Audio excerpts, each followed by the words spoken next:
Personal story segment tonight, another airline horror story. Sunday night, Chicago to Louisville, overbooked. United Airlines offers money to folks to give up their seats. No takers. Then the cops come on board and remove a guy by force.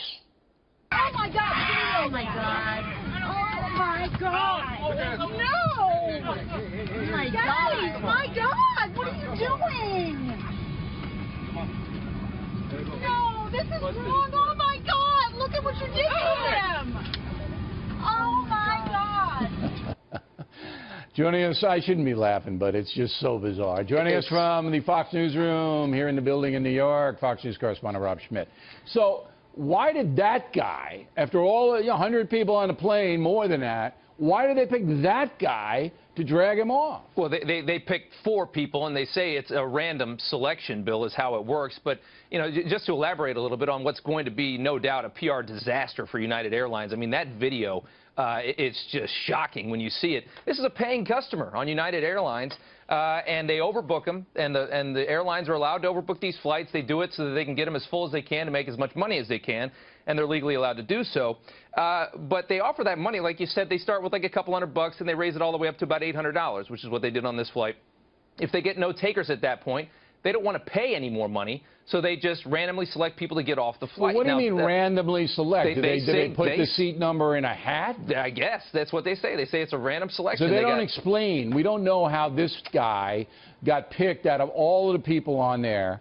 There were from what I understand, there were 4 people that got booted off. 3 of them walked off the plane, okay? 3 got off. But this guy wouldn't, so the police come on and they drag him off in this crazy scene. Yeah. Okay. But we don't know what the random seat number or whatever, why these people were picked. United Airlines hasn't explained that. They haven't explained that yet. Right now they're probably trying to figure out how in the world they're going to deal with this situation, because this video is absolutely ridiculous to watch. Right. But they say it's a random thing. This guy didn't want to get off the plane. The passengers on the plane that posted the video said he was a doctor, that he needed to get back. I mean, look, nobody wants to, you know, he'd have to stay, he would have had to stay overnight in Chicago.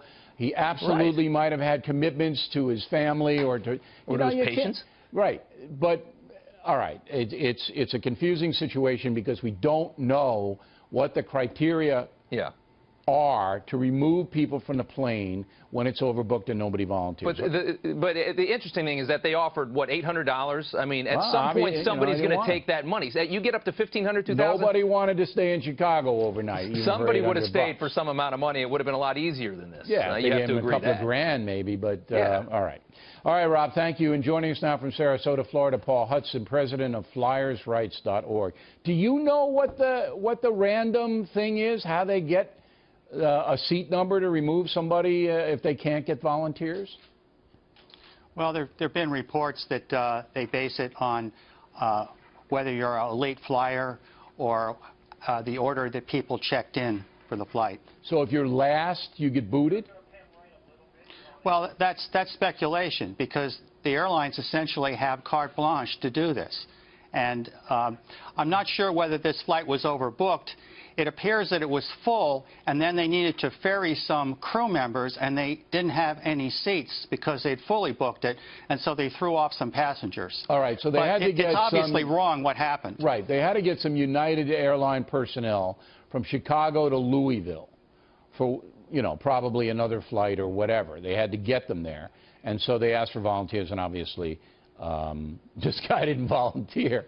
But federal law gives the airlines almost complete power over the consumer, even if you buy a ticket. Isn't that correct? They do. And most people don't realize that when you get on an airplane, you give up many of your constitutional rights. You have to obey the requests of the flight crew, and then you can file your complaints and your claims after the fact.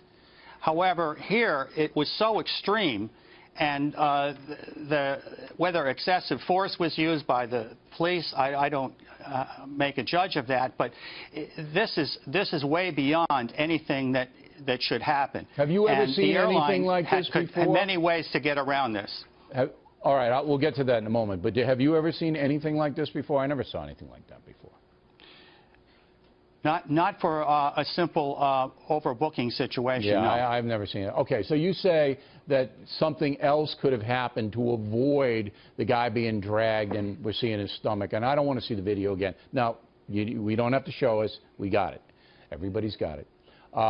What would it have been to mitigate the circumstance and not use the police and force? Well, number one, they should have offered more money.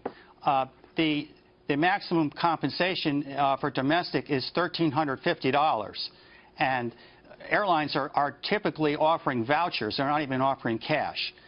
If you're involuntarily forced to get off, you can get up to $1,350 in a domestic flight and up to over $5,000 if it's on an international trip.